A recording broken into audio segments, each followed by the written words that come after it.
Hello दोस्तों, आप सबका आपके अपने यूट्यूब चैनल गुरुकुल बाय विकास में स्वागत है। तो दोस्तों, आज हम रीजनिंग के इम्पोर्टेंट सेट नंबर 33 को सॉल्व करेंगे, जो हमारे होने वाले आगामी रेलवे एसएससी के सभी एग्जामों के लिए महत्वपूर्ण है, क्योंकि दोस्तों इसी तरह के क्वेश्चन जो है हमें आगे एग्जाम में देखने को मिलेंगे। ओके, तो चलिए शुरू करते हैं आज के सेशन को।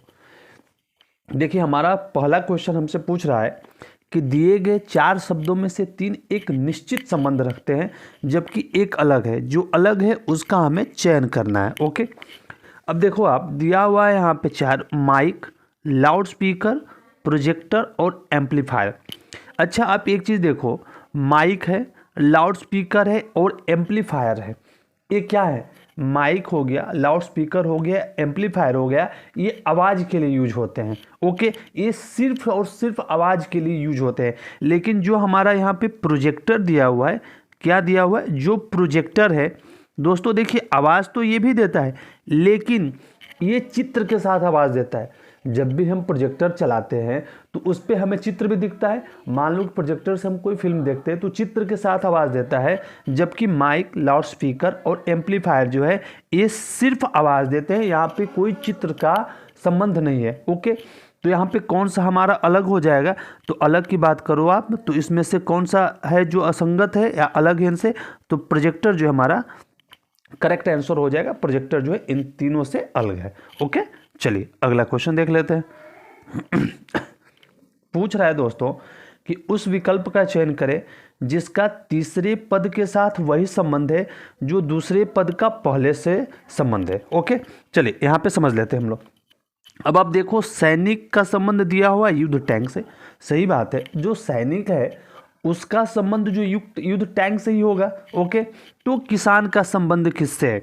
किसान के संबंध की बात करो तो किसान का संबंध यानी कि उसके लिए सबसे महत्वपूर्ण क्या है? जैसे सैनिक को युद्ध का टैंक चाहिए, तभी तो वो गोली चला पाएगा ना। अगर किसान को अपने फसल की ज़रूरत है तो उसे सबसे पहले क्या करना होगा? उस भूमि को जोतना पड़ेगा उसे। तो उसे क्या जरूरत होगी? तो उसे ट्रैक्टर की जरूरत होगी, यानी कि ऑप्शन नंबर डी यहाँ से करेक्ट है। ओके, आप देखो, यहाँ पे किसान को पानी, भूमि, फसल सबकी ज़रूरत है, पर एक बात याद रखो, किसान को पानी, भूमि और फसल तब यूज में आएगा जब ट्रैक्टर से वो जमीन को जोतेगा। उसका मूलभूत क्या है? पहले ट्रैक्टर है। उसी जैसा कि सैनिक का युद्ध टैंक है। युद्ध टैंक नहीं रहेगा तो करेगा क्या? ओके, चलिए समझ गए होंगे आप लोग। अगला क्वेश्चन देखते हैं। अगला क्वेश्चन हमसे कह रहा है दोस्तों, ये नंबर सीरीज का क्वेश्चन है और प्रश्नवाचक चिन्ह के स्थान पे जो आएगा वो हमें फाइंड आउट करना है। ओके जी, चलिए समझ लेते हैं। अब देखिए, दिया हुआ है 2, 14, 70 और 210। ओके, इसे हमें सॉल्व करना है। अच्छा, एक चीज़ आप देखो, 2 से 14 बनाना है। जब 2 से 14 बनाना है तो अगर हम इसे 7 से मल्टीप्लाई करें पैटर्न को चेक करने के लिए, तो 7 से मल्टीप्लाई करो तो 14 हो गया। हाँ जी, 14 हो गया, ठीक है। 14 से हमें फिर 70 बनाना है। अगर आप 14 से 70 बनाना देखो तो कितने से मल्टीप्लाई कर दें? अगर हम यहाँ पे 5 से मल्टीप्लाई कर दें तो 70 हो गया। हाँ जी, ठीक है। अब 70 से 210 बनाना है। 70 से हम 210 कैसे बना सकते हैं? अगर हम यहाँ पे 3 से मल्टीप्लाई कर दें तो 210 आ जाएगा। यानी कि हमें एक चीज़ समझ में आया, इंटू 7 है, इंटू 5 है, इंटू 3 है, यानी कि 2 के गैप हो रहे हैं। अब देखो, -2, -2, तो फिर यहाँ पे -2 कर दो आप, तो कितना हो जाएगा? 1 हो जाएगा। हो जाएगा यहाँ पे। तो जब 1 हो गया तो इंटू 1 करो आप। 210 में 1 से मल्टीप्लाई कर दो, कितना हो जाएगा? तो 210 ही होगा। कितना हो जाएगा? 210 हो जाएगा। ओके, तो यहाँ पे हमारा करेक्ट आंसर क्या हो जाएगा दोस्तों? करेक्ट आंसर हो जाएगा ऑप्शन नंबर से, यानी कि 210 इज द राइट आंसर। समझ में आया? चलिए अगला क्वेश्चन देखते हैं। हमसे पूछ रहा है कि यदि किसी कूट भाषा में लास्ट को 1 2 3 4 और बुक को 5 6 6 7 लिखा जाता है तो उस भाषा में टोस्ट को कैसे लिखा जाएगा? अच्छा, आप समझो, यहाँ पे पहले LAST यहाँ पे लास्ट दिया हुआ है, उसके लिए कोड क्या दिया हुआ है? 1 2 3 और 4। अच्छा, जो एग्जाम में एक नॉर्मल टाइप के जो आते हैं क्वेश्चन, उसमें दिया रहता है, जैसे मान लो यहाँ पे ए दिया हुआ है, ए की अगर अल्फ़ाबेट की बात करें तो पहले नंबर पे आता है ए अल्फ़ाबेट में पहले नंबर पे। अच्छा ठीक है, हो सकता है कि अल्फ़ाबेट को पहले नंबर को इसने लिया हो सकता है ना कि अल्फ़ाबेट पहले नंबर पे आया तो ए को लिया है। अच्छा, लेकिन यहाँ पे देखो आप, ए दूसरे स्थान पे, तो यहाँ पे दो लिया है, सॉरी एक नहीं, यहाँ पे देखो आप दो लिया है। जब दो को लिया है तो हो सकता है कि वन ऐड किया होगा, अल्फ़ाबेट में ए पहले नंबर पे आता है। ओके, अगर इसमें एक ऐड किया होगा तो यहाँ पे दो आ गया। हाँ जी, हो सकता है। अच्छा, अगर आप देखो लास्ट वाला टी की बात करो तो टी अल्फ़ाबेट में 20 नंबर पे आता है, 20 नंबर पे आता है, जबकि यहाँ पे तो 4 है, प्लस 1 ऐड करने के बाद भी 20 नहीं आएगा। समझाने का आपका मेन मकसद है यहाँ पे कि जो लास्ट दिया हुआ है ना, उसके लिए 1 2 3 4 ही कोड यूज होगा, यानी कि एल के लिए 1, ए के लिए 2, एस के लिए 3 और टी के लिए 4। उसी प्रकार जो बुक दिया हुआ है ना, तो इसमें बी के लिए 5, ओ के लिए 6 और के लिए 7 यूज है। ओके, इसमें कोई भी अल्फ़ाबेट के नंबरों का यूजिंग नहीं हुआ है। तो हमें टोस्ट के लिए यूज करना है, टोस्ट का चलिए हम यूज कर लेते हैं। कौन सी बड़ी बात है, टोस्ट है TOAST। अब देखो टी के लिए क्या यूज हुआ है, तो टी के लिए 4 यूज हुआ है। ओ के लिए क्या यूज हुआ है, तो ओ के लिए 6 यूज हुआ है। ए के लिए क्या यूज हुआ है, तो ए के लिए 2 यूज हुआ है। एस की बात करो तो एस के लिए 3 यूज हुआ है, और टी की हम बात करते हैं तो टी के लिए 4 यूज हुआ है। यानी कि हमारा क्या हो जाएगा कोडिंग में ये टोस्ट का, तो 4 6 2 3 4, 4 6 2 3 4, यानी कि दोस्तों ऑप्शन नंबर जो है हमारा ना, वो भी यहाँ से बिल्कुल करेक्ट है। ठीक है, ऑप्शन नंबर बी 4 6 2 3 4 यहाँ पे हमारा करेक्ट आंसर है। नेक्स्ट क्वेश्चन देखते हैं। अगला क्वेश्चन हमसे पूछ रहा है कि निम्नलिखित पैटर्न का ध्यानपूर्वक अध्ययन करें और दिए गए विकल्पों में से उन संख्याओं का चयन करें जो इसमें प्रश्न चिन्ह के स्थान पर आ सकती है। जो प्रश्न चिन्ह के स्थान पर आएगा वो हमें यहाँ पे फाइंड आउट करना है। अब देखो यहाँ पे त्रिभुज है और एक वर्ग है, सॉरी त्रिभुज है और एक आयत है। तो त्रिभुज है, आयत है और इसमें 3 लिखा हुआ है, और उससे क्या बनाया है, 36 बनाया है। उसी तरह एक वर्ग है, उसके अंदर एक छोटा सा वर्ग है, वहाँ पे 5 है, उससे 80 बनाया हुआ है। कैसे बनाना है चलिए हम लोग समझते हैं। अच्छा, त्रिभुज में कितनी भुजाएं होती हैं, अब बताओ। त्रिभुज की भुजाओं की अगर हम बात करें तो त्रिभुज में कितनी भुजाएं हो जाएंगी, तो त्रिभुज में 3 भुजाएं होती है। ओके, अगर इस हम आयत की बात करें तो आयत में कितनी भुजा हो जाएंगी, तो आयत में 4 भुजा हो जाएंगी। ओके जी, और हाँ ठीक है, आप त्रिभुज में 3 भुजा हो गई, आयत में 4 भुजा हो गई। अगर हम इन दोनों को मल्टीप्लाई करें तो कितना आ जाएगा, हमारे पास 12 आ जाएगा। हाँ जी, अब देखियो जो अंदर नंबर दिया हुआ में 3, अगर इसे हम 3 से मल्टीप्लाई करें तो कितना आ जाएगा, 36 आ गया ना। यानी कि जो फिगर में भुजाएं हैं उन भुजाओं को आपस में मल्टीप्लाई करके जो हमें नंबर दिया हुआ है ना, उस नंबर से मल्टीप्लाई कर देना। अच्छा चलो, आप देखो जैसे ये वर्ग दिया हुआ है, वर्ग की भुजाएं हैं 4, जो अंदर छोटा सा वर्ग है उसकी भी भुजा है कितनी, 4, यानी कि 4 × 4 कितना हो गया, 16, और जो 5 है उससे आप मल्टीप्लाई कर तो कितना हो जाएगा, 80 हो गया। सही है जी, सही है, 80 हो गया। तो हम लोग समझ गए पैटर्न कैसे बनाना है। तो आप देख लो ना, ये षष्ठभुज है, क्योंकि 1 2 देखो, 1 भुजा, 2 भुजा, 3 4 5 और 6 भुजा है षष्ठभुज की, तो 6 हो गया। त्रिभुज में कितनी भुजा हो जाएगी, तो त्रिभुज में तो 3 भुजा होगी, कितना हो गया हमारा 18। 6 में 3 से मल्टीप्लाई करो तो 18 हो गया, और जो अंदर नंबर्स कितने हैं, 4 है, तो 4 से मल्टीप्लाई करो तो कितना हो गया, 72, यानी कि 72। कहाँ पे है, हाँ ऑप्शन नंबर बी में दिया हुआ है हमारा, option number B is the correct answer, 72 हमारा यहाँ पे आंसर हो जाएगा। ओके, चलिए दोस्तों अगला क्वेश्चन देखते हैं। कह रहा है हमसे अच्छा डायरेक्शन का क्वेश्चन, अच्छा क्वेश्चन है। अच्छा यहाँ पे समझो, आप कह रहा है कि मुरली अपने कुत्ते को सैर पर ले जाता है। ओके, वह एक चौराहे पर बाईं ओर मुड़ता है और दक्षिण की ओर चलता है। अच्छा एक चीज़ देखो आप कि चौराहे पर बाईं ओर मुड़ता है, यानी कि मुरली अपने कुत्ते को ले गया और कोई चौराहा है, वहाँ से जब बाएं मुड़ता है ना तो वो दक्षिण की तरफ आ जाता है। बाएं मुड़ता है तो दक्षिण की तरफ आ जाता है। तो हमें पता करना है कि कहाँ से हम बाएं मुड़े कि दक्षिण तरफ आएंगे। एक चीज़ देखो, अगर मान लो कि ये चौराहा है, ये चौराहा है, यहाँ पे जा रहा है कुत्ते के साथ हो। अगर ये चौराहा जब ऐसे जा रहा है तो किस दिशा में है, वो सीधी सी बात है पूरब की दिशा में है। पूरब की दिशा में। अब यहाँ से वो कहाँ से पूरब की दिशा में कैसे मुड़ना है, उसे बाईं ओर मुड़ना है। तो यहाँ से कोई जाएगा बाएं, उसका क्या होगा, तो बाएं उसका जो ऊपर की तरफ हो जाएगा, ये कौन सा दिशा हो जाएगा, फिर तो वो होगी उत्तर की दिशा, जबकि हमें दक्षिण की दिशा चाहिए। दक्षिण की दिशा चाहिए तो चौराहा है, चौराहा है, ऐसे आ रहा है वो, और बाएं मुड़ना है। बाएं किधर मुड़ेगा, नीचे की तरफ मुड़ेगा, बाएं नीचे की तरफ मुड़ेगा, और नीचे की तरफ मुड़ेगा तो दक्षिण की दिशा होगी। तो ये किस दिशा में है, पश्चिम की दिशा में है, ये पश्चिम की दिशा हो गई। अब पश्चिम की दिशा से वो जा रहा है और ये चौराहा है, चौराहे से वो कहाँ मुड़ता है, बाएं मुड़ता है। तो नीचे कौन सी दिशा हो जाएगी, नीचे दक्षिण की दिशा हो जाएगी। नीचे कौन सी दिशा हो गई, तो नीचे दक्षिण की दिशा हो गई। ठीक, हमसे पूछ क्या रहा है, समझिए, पूछ रहा है कि बाएं ओर मुड़ने से पहले वो किस दिशा में चल रहा था। भाई बाएं मुड़ने से पहले वो पश्चिम की दिशा में चल रहा था। ओके, कौन सा ऑप्शन सही है, ऑप्शन नंबर यहाँ पे हमारा सी सही है। ओके, चलिए अगला क्वेश्चन देखते हैं। पूछा है हमसे कि सोहन ने राजू से कहा, नंबर सिस्टम नहीं, ब्लड रिलेशन का क्वेश्चन है, और एक क्वेश्चन ही आपको देखने को एग्जाम में जरूर मिलेंगे।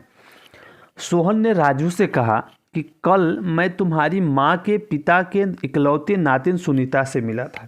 समझो आप क्या कह रहा है। सोहन ने किससे कहा, राजू से कहा।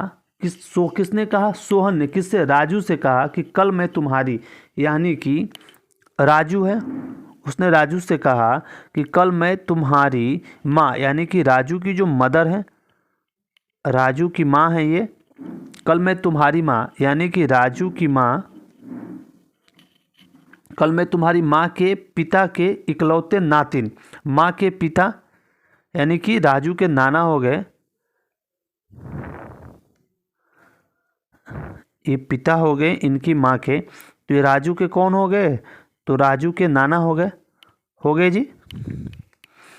अब समझ लीजिए आप कि कल मैं तुम्हारी माँ के पिता की इकलौती नातिन सुनीता से मिला, इकलौती नातिन सुनीता से मिला। तो अब बात समझो, इकलौती नातिन सुनीता कौन, नातिन का मतलब कि माँ की बेटी, इकलौते नातिन सुनीता से मिला, यानी इसकी माँ की बेटी, यानी कि राजू की एक बहन होगी। राजू की कौन हो जाएंगी, ये सुनीता, राजू की बहन हो जाएगी सुनीता, सुनीता से मिला था। ठीक है, अब यहाँ पे कह रहा है कि राजू ने कहा कि उसकी माँ, यानी कि जो सोहन की माँ है, अपने माता पिता की इकलौती संतान है। जो सोहन की माँ है, अपने माता पिता की इकलौती संतान है, यानी कि जो सोहन है वो रोहन का जो है वो भाई, राजू का भाई हो जाएगा। सोहन जो है वो राजू का भाई हो जाएगा यहाँ पे। ओके, तभी तो उसके माँ के पिता की इकलौती संतान है ये। ओके, समझ गए। अब देखिए डायग्राम हमारा यहाँ पे बन गया है। सोहन ने राजू से कहा, क्या कहा कि कल मैं तुम्हारी माँ के पिता, यानी राजू के माँ के पिता के इकलौती नातिन, यानी इकलौती नातिन कौन है, तो इकलौती नातिन है यहाँ पे सुनीता। सुनीता जो है इकलौती नातिन है, इकलौती नातिन से मिला था। ओके, उसके बाद कहा, राजू ने कहा कि उसकी माँ, जो राजू की माँ है, अपने माता पिता की इकलौती संतान है। तो माता पिता की इकलौती संतान ही है राजू की माँ, तो सोहन की माँ ही होगी वो। ओके, अब देखिए पूछ क्या रहा है, पूछा है कि राजू का सुनीता से क्या संबंध है। राजू का सुनीता से, तो सुनीता क्या लगेगी, सुनीता का भाई लगेगा। ओके, सुनीता का भाई लगेगा। ऑप्शन नंबर यहाँ से बिल्कुल करेक्ट है। ओके जी, चलिए अगला क्वेश्चन देखते हैं। अगला क्वेश्चन है कि यदि ई का अर्थ प्लस, एफ का अर्थ गुणा, जी का अर्थ भागा और एच का अर्थ माइनस है, तो हमें इसका मान निकालना है। ओके, चलिए सॉल्व करते हैं। 81 है, एच का मान क्या है, माइनस है, उसके बाद 1 दिया हुआ है, जी का अर्थ क्या है, भागा है, कितना है 17। ओके, एफ का मान क्या है, एफ का मान है गुणा है, उसके बाद है 102। जी का मान क्या है, तो जी का मान है, फिर भागा है, जी का मान है और फिर 6 है। ठीक है, एफ का मान क्या है, एफ का मान है गुणा, उसके बाद है 34 और एच का मान क्या है, एच का मान है माइनस, उसके बाद है 6।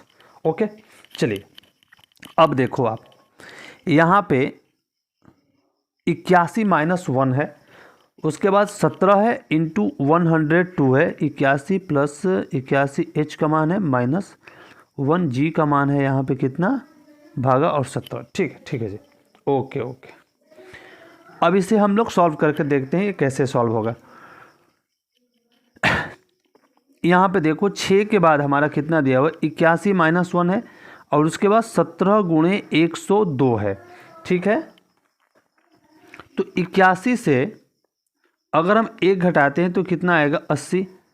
80 भागा कितना हो गया, 17, ओके, गुणे अब 102 भागा 6 है, तो आप इसको देखो तो 6 से 1 बार में गया और 6 7 42, 17 बार में कट गया, गुणे कितना हुआ 34 माइनस 6, 34 माइनस 6 यानी कि कितना हो जाएगा, ये 28 हो जाएगा, ये 28 हो गया।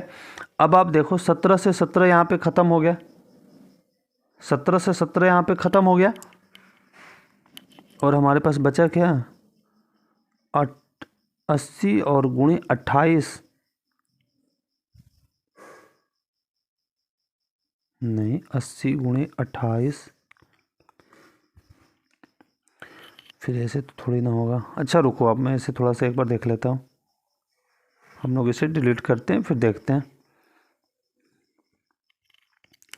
ये ठीक है, ये 81 है, ओके, माइनस 1/17, ओके ठीक है, और गुणे हमने 102 में जब 6 से डिवाइड किया तो कितना आ गया, 17 आ गया, ठीक है जी, 17 आ गया। अब देखो यहाँ पे गुणा हो जाएगा और 34 में से 6 गया तो हो गया हमारा 28, ठीक है। अब ये देखो इससे ये कट गया, 17 से 17 कट गया, अब हमारे पास बचा क्या, 81 माइनस 1 इंटू 28, ये बचा। तो 81 में से 28 को आप माइनस कर दो, तो 81 से 28 को माइनस करो तो 11 से 8 गया, कितना बचा, 3, और यहाँ पे हुआ हमारा 7 से 2 गया 5, यानी कि 53।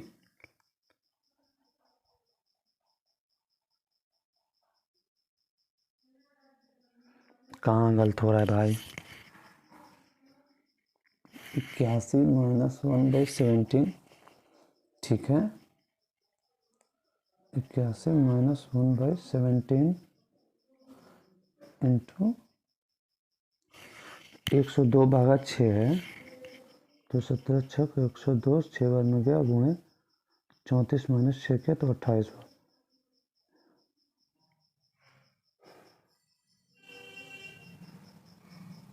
इससे कट गया,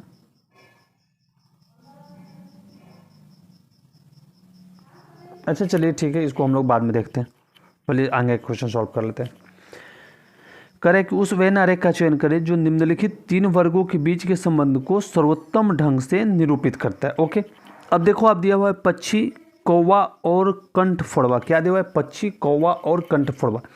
एक बात देखो आप, पक्षी की ही प्रजाति होती है, पक्षी के अंदर ये मान लो बड़ा सा हिस्सा पक्षी का है, तो पक्षी के अंदर ही कौवा आ जाएगा और पक्षी के अंदर ही कठफोड़वा भी आ जाएगा। कठफोड़वा मतलब कि एक पक्षी होती है जो आप देखे होंगे कभी, वो पेड़ की जो काठ का मतलब कि पेड़ जो होता है ना, काठ होता है ना, तो उसको फोड़ फोड़ के अपना घोंसला बनाती है।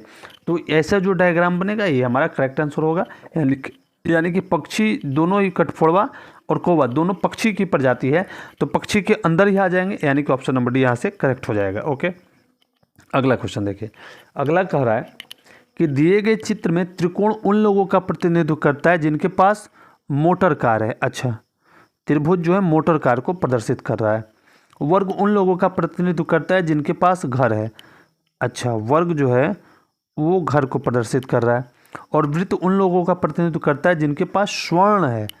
अच्छा, ये गोल्ड को प्रदर्शित कर रहा है। अब पूछ क्या रहा है, पूछ रहा है कि जिन लोगों के पास घर है, घर और स्वर्ण है परंतु मोटर कार नहीं है, उनकी कुल संख्या बताइए। कुल मिला के हमें जिनके पास घर और स्वर्ण है ना, उनको देखना है। घर है और स्वर्ण है, यानी कि होम और गोल्ड, होम और गोल्ड, यानी कि त्रिभुज को आप अलग करो। आप त्रिभुज को अलग कर दो तो दोनों में कॉमन क्या है, तो ये 5 वाला देखो हिस्सा, ये 5 वाला जो हिस्सा है, जो 5 है वो किस में है, 5 जो है वो इस त्रिभुज में भी है और इस देखो आप वृत्त में भी है, ठीक है। तो यहाँ पे ऑप्शन नंबर बी करेक्ट हो जाएगा, ओके। चलिए नेक्स्ट क्वेश्चन देखिए।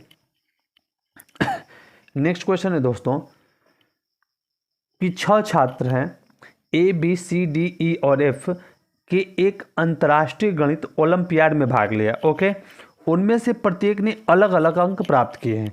ओके, अब पूछ रहा है कि सी ने डी से अधिक किंतु बी से कम अंक प्राप्त किए।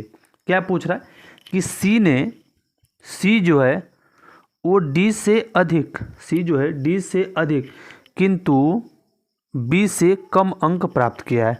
ओके, कम अंक प्राप्त किया, ये हो गया। अब कह रहा है कि ई ने ए से कम अंक प्राप्त किया है, ई ने ए से कम अंक प्राप्त किया है। ओके, ई जो है ई ने ए से कम अंक प्राप्त किया है। अच्छा, ए बड़ा है, ए से कम अंक प्राप्त किया है। बी ने ए से अधिक अंक प्राप्त किए हैं। अब देखो, अब बी ने ए से अधिक अंक प्राप्त किए, यहाँ पे आप ऐसे कर दो हो जाएगा। बी ने ए से अधिक अंक प्राप्त किए किंतु एफ से कम अंक प्राप्त किया है, लेकिन बी जो है एफ से कम अंक प्राप्त किया, ये भी हो गया। अब देखो कह रहा है कि सी ने ई से कम अंक प्राप्त किए। सी ने किससे कम अंक प्राप्त किए हैं? तो सी ने ई से कम अंक प्राप्त किए हैं। किससे? तो यहाँ पे अलग आप देखो तो सी ने ई से कम अंक प्राप्त किए हैं। ओके, ये भी हो गया। अब हमें इनको कंबाइंड कर दो। कंबाइंड हम कहाँ से करें? कंबाइंड हम कहाँ से करें? तो एक देखो यहाँ पे चार जो है हमें दिए हुए हैं, F is greater than B, is greater than A and greater than E. ठीक है, अब ई से छोटा है सी, तो यहाँ पे हम लोग मिला सकते हैं ई से छोटा है सी। ओके जी, ई से छोटा है सी, और यहाँ पे बी आ गया। हाँ, अब सी से बड़ा है डी, सी से बड़ा है कौन? सी बड़ा है किससे? डी से, तो लास्ट में डी आ गया। ओके, अब यहाँ पे देखो बचा क्या? तो बी से पहले एफ है, तो ये हमारा तो बन गया ऐसे ही, एफ बी ए ई सी डी, यानी कि हमारा राइट क्रम हो जाएगा। ओके, अब पूछा क्या है कि दिए गए प्रश्नों में से किसने सर्वाधिक अंक प्राप्त किए हैं? सर्वाधिक अंक किसने प्राप्त किए? एफ ने प्राप्त किए। किसने प्राप्त किए? एफ ने, यानी कि ऑप्शन नंबर बी करेक्ट हो गया। ओके जी, चलिए अगला क्वेश्चन देखिए। अगला क्वेश्चन कह रहा है, श्लोक्स का क्वेश्चन है, समझते हैं। सभी कविताएं कहानियां हैं, जितने भी कविता हैं, जितने भी कविताएं हैं, यानी कि जितनी भी कविताएं हैं वो क्या हैं? वो कहानियां हैं। क्या है? स्टोरी हैं। जितने भी कविताएं हैं वो स्टोरी हैं, और सभी लेख कविताएं हैं। जितने भी लेख हैं, अच्छा इसी के अंदर आ जाए, सभी लेख जो हैं वो कविताएं हैं। आप एक बार देख लो, अब डायग्राम थोड़ा सा मैं अच्छे से रिपीट कर देता हूँ। आप देखो, सभी लेख जो हैं, सभी लेख जो हैं क्या हैं? सभी लेख, ये जितने भी लेख हैं वो क्या हैं? सभी लेख जो हैं वो कविताएं हैं, और सभी कविताएं जो हैं वो स्टोरी है। ऐसे भी बन जाएगा, वही बात हुआ। ठीक है, आप जैसे भी बना लो। अब देखिए, अब हमें क्वेश्चन आंसर देखना है। निष्कर्ष क्या है कि सभी लेख जो हैं वो कहानियां हैं। जितने भी लेख हैं वो कहानियां हैं। सीधी सी बात है कि जितने भी लेख हैं, ये जितने भी लेख हैं वो कहानियां स्टोरी होंगी। सही है जी। कोई कहानी लेख नहीं है, कोई भी कहानी क्या है? लेख नहीं है। क्यों नहीं है? जब सभी, यहाँ पे पूछा है कि सभी लेख कहानी है, तो कोई कहानी लेख क्यों नहीं होगी? तो ये गलत है। यानी कि कौन सा ऑप्शन सही है? ऑप्शन नंबर सिर्फ एक सही है, यानी कि ऑप्शन नंबर सी हमारा करेक्ट आंसर हो जाएगा। चलिए नेक्स्ट क्वेश्चन देखते हैं। कह रहा है कथन है और उसके कथन दिया हुआ है और उससे संबंधित निष्कर्ष दिया गया है। जो निष्कर्ष सही है वो हमें पता करना है। पूछ रहा है कि इस विद्यालय में पढ़ाई जाने वाली कुछ भाषाएं अंग्रेजी, पुर्तगाली, तमिल और संस्कृत हैं। ओके, मतलब इस विद्यालय में कुछ भाषाएं पढ़ाई जाती है जिसमें अंग्रेजी, पुर्तगाली, तमिल और संस्कृत है। ओके, कह रहे कि इस विद्यालय में न तो अरबी पढ़ाई जाती है और न ही फ्रेंच पढ़ाई जाती है। ओके, ये भी हो गया ऑप्शन नंबर, ये भी हो गया। तीसरा देखिए, कह रहे कि इस विद्यालय के सभी भाषाएं सुयोग्य शिक्षकों द्वारा पढ़ाई जाती है। ओके, ठीक है, हमने कथन को पढ़ लिया। आइए निष्कर्ष समझते हैं अब हम लोग। पूछ रहा है हमसे कि इस विद्यालय में अंग्रेजी, पुर्तगाली, संस्कृत और तमिल के अलावा कुछ अन्य भाषाएं भी पढ़ाई जाती हैं। हाँ, यहाँ पे सीधी सी बात कहा कि इस विद्यालय में पढ़ाई जाने वाली कुछ भाषाएं की बात किया है कि अंग्रेजी, पुर्तगाली और तमिल, संस्कृत, इसके बाद भी भाषाएं हैं अभी, तो वही कह रहा है कुछ अन्य भाषाएं भी पढ़ाई जाती है। सही बात है जी। नीचे देखिए, करें कि इस विद्यालय में तमिल सुयोग्य शिक्षकों द्वारा पढ़ाई जाती है। हाँ, इस विद्यालय की सभी भाषाएं सुयोग्य शिक्षकों द्वारा पढ़ाई जाती है, तो तमिल भी सुयोग्य शिक्षकों द्वारा पढ़ाई जाएगी, ये भी सही है। ओके, अब देखिए करें कि इस विद्यालय में या तो अरबी पढ़ाई जाती है या फ्रेंच पढ़ाई जाती है। ओके, लेकिन दूसरे में आप देखो यहाँ पे कहा है कि इस विद्यालय में न तो अरबी पढ़ाई जाती है और न ही फ्रेंच पढ़ाई जाती है, तो ये गलत है। यानी कि ऑप्शन नंबर कौन सा सही है, तो ऑप्शन नंबर पहला और ऑप्शन नंबर दूसरा यहाँ पे करेक्ट है। पहला और दूसरा यानी कि बी ऑप्शन जो कहिए सही है, क्योंकि निष्कर्ष पहला और निष्कर्ष दूसरा यहाँ पे फॉलो करता है, तीसरा गलत है। ओके, चलिए अगला क्वेश्चन देखते हैं। देखिए अगला क्वेश्चन है कि दी गई तालिका एक छात्रावास में विभिन्न भाषाएं बोलने वाले छात्रों की संख्या को दर्शाती है। यहाँ पे हिंदी में 25 छात्र हैं, अंग्रेजी के 22 है, मराठी के 12 है, तमिल के 9 है, बंगाली के 4 हैं, और कुल टोटल कितने हैं, टोटल जो है 72 है। ओके, पूछा क्या है, वह कौन सी भाषा है जो छात्रावास में रहने वाले 3 में से कम एक छात्र द्वारा बोली जाती है। यानी कि 3 छात्र हैं, उसमें से कौन सी वो भाषा है जो कम से कम 3 में से एक छात्र द्वारा जरूर ही बोली जाती है। ओके, तो पहले तो 3 का ग्रुप बनाना पड़ेगा हमें। 3 का ग्रुप कैसे बनेगा, अगर टोटल 72 हैं, इसको आप 3 से डिवाइड कर दो, तो 3 के ग्रुप बन गए कितने, 24 बन गए। 3 के 24 ग्रुप बन गए ना, यानी कि 3 के 24, 3 ग्रुप में 24, 3 लड़कों का 24 ग्रुप हो जाएगा, तो 72 टोटल छात्र हो गए। अब देखो हिंदी में कितने हैं, तो 25 हैं, यानी कि इस ग्रुप से एक अधिक हैं। तो यहाँ पे सीधी सी बात अब पहले ही समझ में आ गई कि 3 में से कम एक छात्र द्वारा बोली जाने वाली भाषा कौन होगी, तो हिंदी होगी। ऑप्शन नंबर सी यहाँ से राइट है। अगला क्वेश्चन देखिए,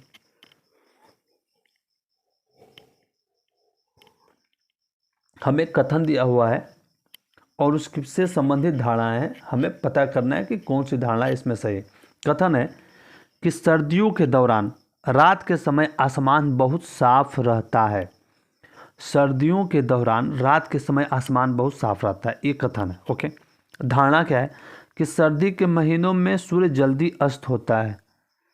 तो एक बात देखो, सर्दियों के दिनों में कथन है कि सर्दियों के दौरान रात के समय आसमान बहुत साफ रहता है, तो सूर्य के जल्दी अस्त होने से इस कथन का क्या संबंध है, कोई संबंध है नहीं है, गलत है ये।